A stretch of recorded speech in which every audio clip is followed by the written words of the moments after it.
ایک طوائف کا خط، پنڈت جواہر لال نہرو اور قائد اعظم محمد علی جناح کے نام۔ مجھے امید ہے کہ اس سے پہلے آپ کو کسی طوائف کا خط نہ ملا ہوگا۔ یہ بھی امید کرتی ہوں کہ آج تک آپ نے میری اور اس کماش کی دوسری عورتوں کی صورت بھی نہ دیکھی ہوگی۔ یہ بھی جانتی ہوں کہ آپ کو میرا یہ خط لکھنا کس قدر معیب ہے، اور وہ بھی ایسا خط لکھنا، مگر کیا کروں، حالت کچھ ایسے ہیں، اور ان دونوں لڑکیوں کا تقاضا اتنا شدید ہے کہ میں یہ خط لکھنے بغیر نہیں رہ سکتی۔ یہ خط میں نہیں لکھ رہی ہوں، یہ خط مجھ سے بیلا اور بطول لکھوا رہی ہیں۔ میں صدق دل سے معافی چاہتی ہوں اگر میرے خط میں کوئی فقرہ آپ کو ناگوار گزرے، اسے میری مجبوری پر محمول کیجیے گا۔ بیلا اور بطول مجھ سے یہ خط کیوں لکھوا رہی ہیں، یہ دونوں لڑکیاں کون ہیں، اور ان کا تقاضا اس قدر شدید کیوں ہے، یہ سب کچھ بتانے سے پہلے میں آپ کو اپنے متعلق کچھ بتانا چاہتی ہوں۔ گھبرائیں نہیں، میں آپ کو اپنی گنہونی زندگی کی تاریخ سے آگاہ نہیں کرنا چاہتی۔ میں یہ بھی نہیں بتاؤں گی کہ میں کب اور کن حالات میں طوائف بنی۔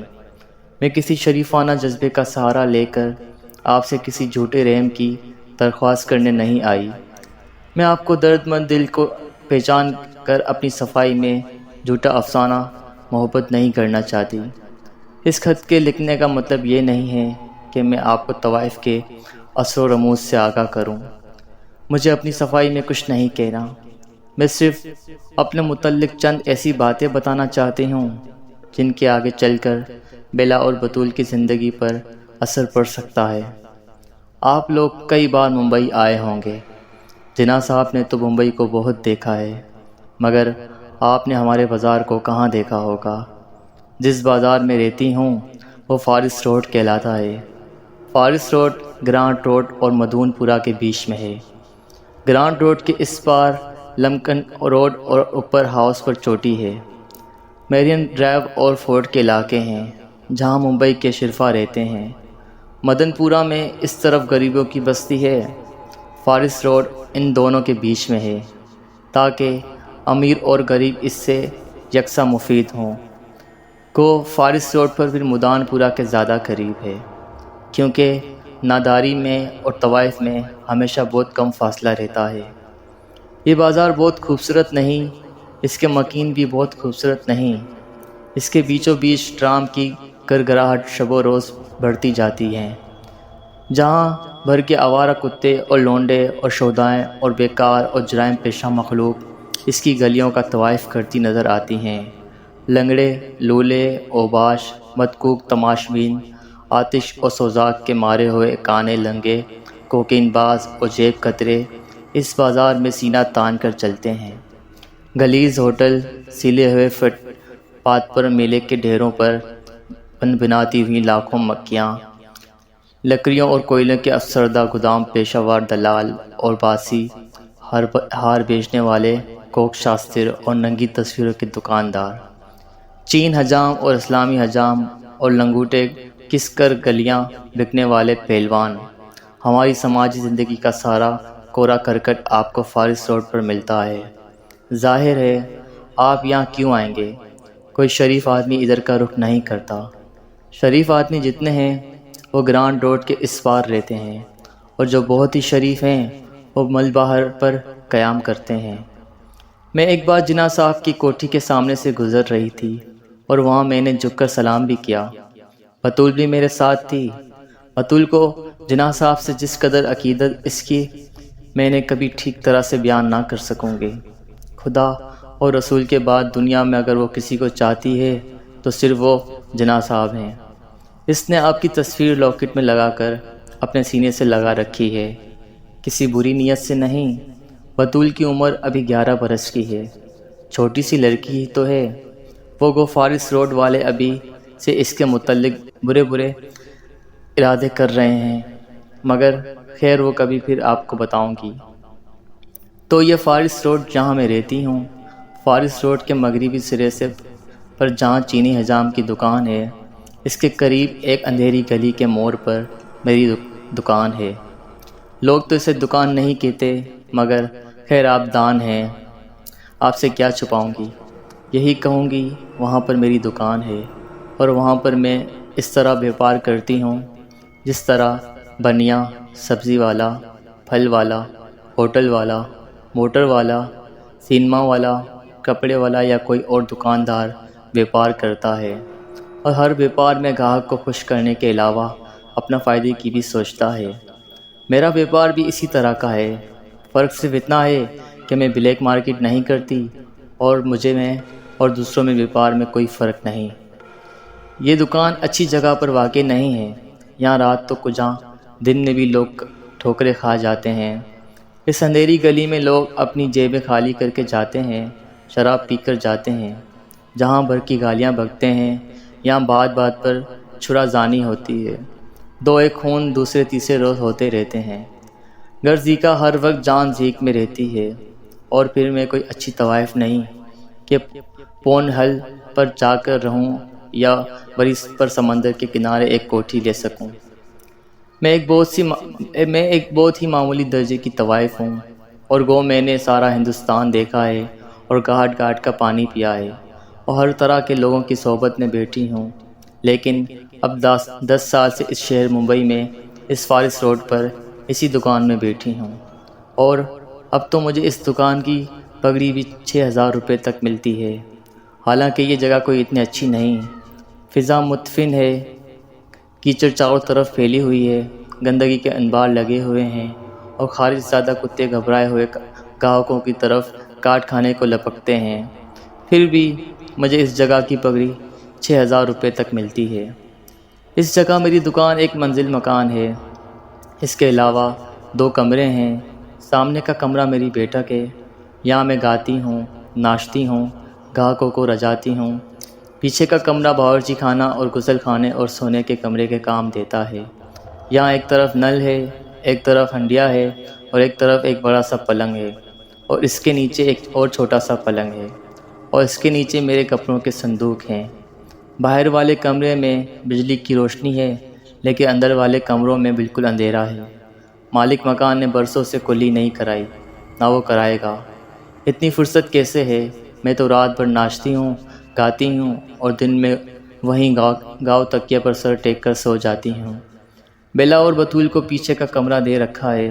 اکثر گاہک جب ادھر منہ دھونے کے لیے جاتے ہیں تو بیلا اور بطول بھی پھٹی پھٹی نگاہوں سے انہیں دیکھنے لگ جاتی ہیں۔ جو کچھ ان کی نگاہیں کہتی ہیں، میرا یہ خط بھی وہی کہتا ہے۔ اگر وہ میرے پاس اس وقت نہ ہوتی تو یہ گناہ گار بندی آپ کی خدمت میں یہ گستاخی نہ کرتی۔ جانتی ہوں دنیا پر مجھ پر تھو تھو کرے گی، جانتی ہوں شاید آپ تک میرا یہ خط بھی نہ پہنچے گا، پھر بھی مجبور ہوں یہ خط لکھ کر رہوں گی کہ بیلا اور بطول کی مرضی یہی ہے۔ شاید آپ قیاس کر رہے ہوں کہ بیلا اور بطول میری لڑکیاں ہیں۔ نہیں، یہ غلط ہے، میری کوئی لڑکی نہیں۔ ان دونوں لڑکیوں کو میں نے بازار سے خریدا۔ جن دنوں ہندو مسلم فسادات زوروں پر تھا، اور گرانٹ روڈ اور فارس روڈ اور مدان پورہ پر انسانی خون پانی کی طرح بہایا جا رہا تھا، ان دنوں میں نے بیلا کو ایک مسلمان دلال سے 300 روپے عوض خریدا تھا۔ یہ مسلمان دلال اس لڑکی کو دہلی سے لایا تھا، جہاں بیلا کے ماں باپ رہتے تھے۔ بیلا کے ماں باپ راولپنڈی میں راجہ بازار کے عقب میں پونچھ ہاؤس کے سامنے کی گلی میں رہتے تھے۔ مقصود طبقے کا گھرانہ تھا، شرافت اور سادگی کٹی میں پڑی تھی۔ بیلا اپنے ماں باپ کی اکلوتی بیٹی تھی، اور جب راولپنڈی میں مسلمانوں نے ہندوؤں کو تعطیق کرنا شروع کیا، اس وقت چوتھی جماعت میں پڑھتی تھی۔ یہ 12 جولائی کا واقعہ ہے۔ بیلا اپنے اسکول سے پڑھ کر آ رہی تھی کہ اس نے اپنے گھر کے سامنے اور دوسرے ہندوؤں کے گھروں کے سامنے ایک جمع غفیر دیکھا۔ یہ لوگ مسلح تھے اور گھروں کو آگ لگا رہے تھے، اور لوگوں کو اور ان کے بچوں کو اور ان کی عورتوں کو گھر سے باہر نکال کر انہیں قتل کر رہے تھے۔ ساتھ ساتھ اللہ اکبر کا نعرہ بھی بلند کرتے جاتے۔ بیلا نے اپنی آنکھوں سے اپنے باپ کو قتل ہوتے دیکھا، پھر اس نے اپنی آنکھ سے اپنی ماں کے دم توڑتے ہوئے دیکھا۔ وحشی مسلمانوں نے اس کے پستان کاٹ کر پھینک دیے۔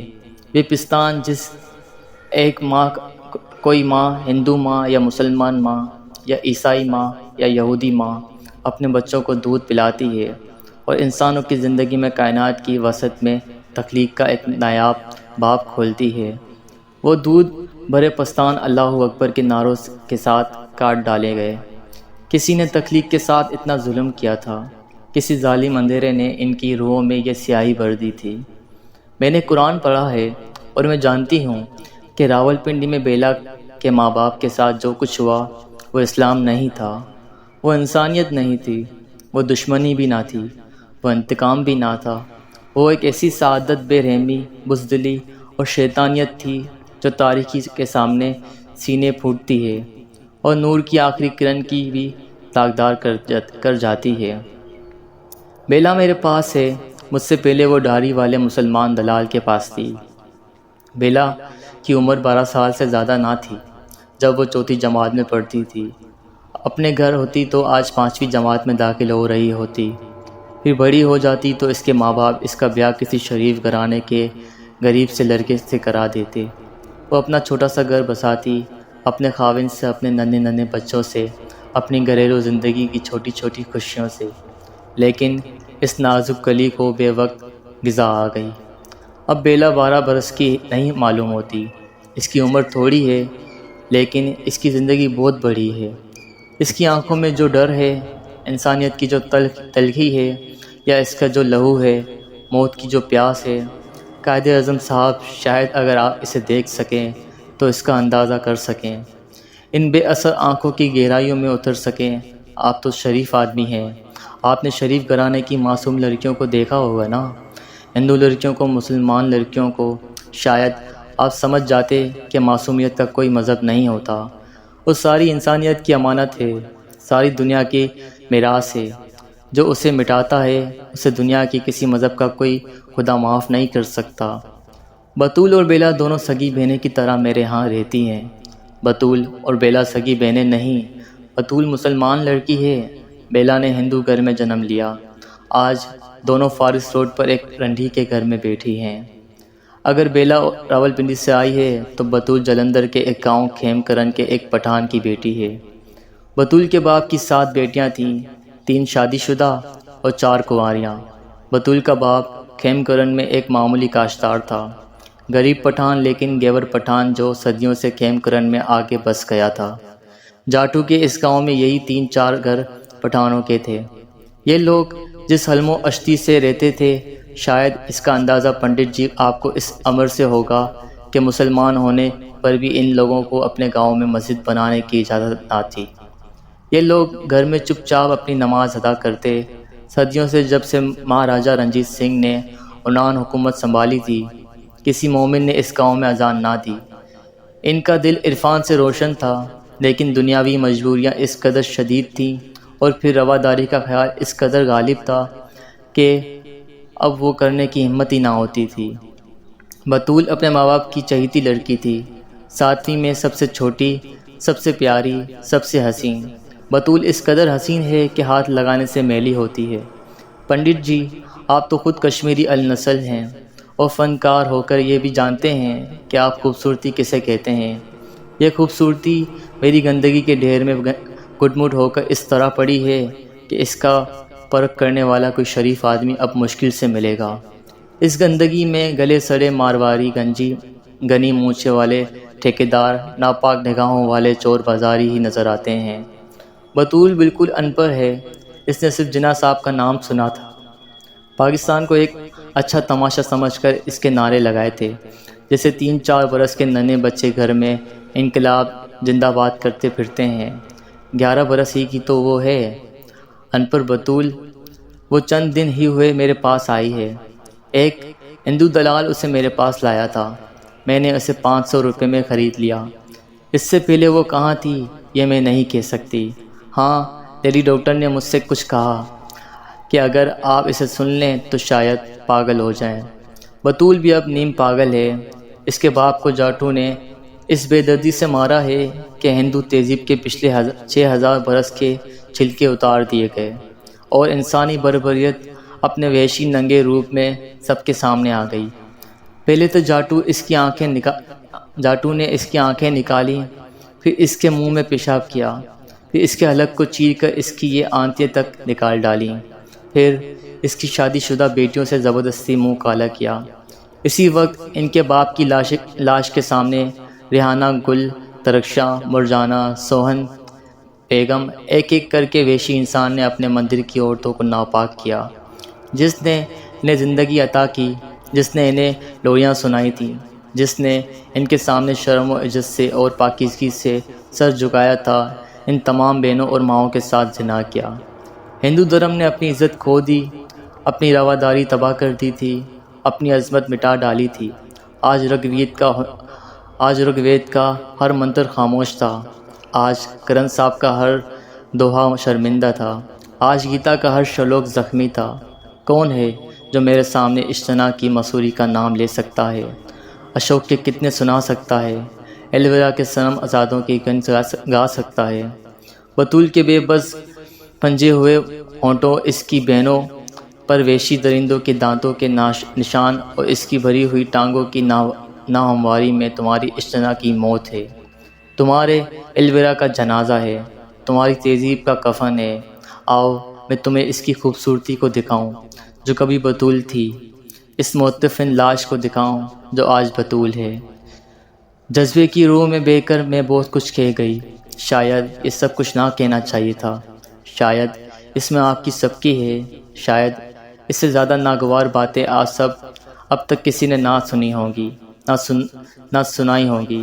شاید آپ یہ سب کچھ نہیں کر سکتے، شاید تھوڑا بھی نہیں کر سکتے، پھر بھی ہمارے ملک میں آزادی آ گئی، ہندوستان میں اور پاکستان میں، اور شاید ایک طوائف کو بھی اپنے رہنماؤں سے پوچھنے کا یہ حق ضرور ہے کہ اب بیلا اور بطول کا کیا ہوگا۔ بیلا اور بطول دو لڑکیاں ہیں، دو قومیں ہیں، دو تہذیب ہیں، دو مندر اور ایک مسجد ہیں۔ بیلا اور بطول آج کل فارس روڈ پر ایک رنڈی کے ہاں رہتی ہیں جو چینی حجام کے بغل میں اپنی دکان کا دھندا چلاتی ہے۔ بیلا اور بطول کو یہ دھندا پسند نہیں، میں نے انہیں خریدا ہے، میں چاہوں تو ان سے یہ کام لے سکتی ہوں، لیکن میں سوچتی ہوں میں یہ کام نہیں کراؤں گی جو راول پنڈی اور جلندھر نے ان سے کیا ہے۔ میں نے انہیں اب تک فارس روڈ کی دنیا سے الگ تھلگ رکھا ہے، پھر بھی جب میرے گاہک پچھلے کمرے میں جا کر اپنا منہ ہاتھ دھونے لگتے ہیں، اس وقت بیلا اور بطول کی نگاہ میں مجھ سے کہنے لگتی ہیں، مجھے ان نگاہوں کی تاب نہیں، میں ٹھیک طرح سے ان کا سندیسہ بھی آپ تک نہیں پہنچا سکتی ہوں، آپ کیوں نہ خود ان نگاہوں کا پیغام پڑھ لیں۔ پنڈت جی، میں چاہتی ہوں کہ آپ بطول کو اپنی بیٹی بنا لیں۔ جناح صاحب، میں چاہتی ہوں کہ آپ بیلا کو اپنی دختر نیک اختر سمجھیں، ذرا ایک دفعہ انہیں اس فارس روڈ کی چنگل سے چرا کے اپنے گھر میں رکھیں اور ان لاکھوں روحوں کا نوحہ سنیں، اور یہ نوحہ جو انو خالی ہے، راول پنڈی تلک اور بھارت پورے سے ممبئی تک گونج رہا ہے۔ کیا صرف گورنمنٹ ہاؤس میں اس کی آواز سنائی نہیں دیتی؟ یہ آواز سنیں گے آپ کے مخلص فارس روڈ کی ایک طوائف۔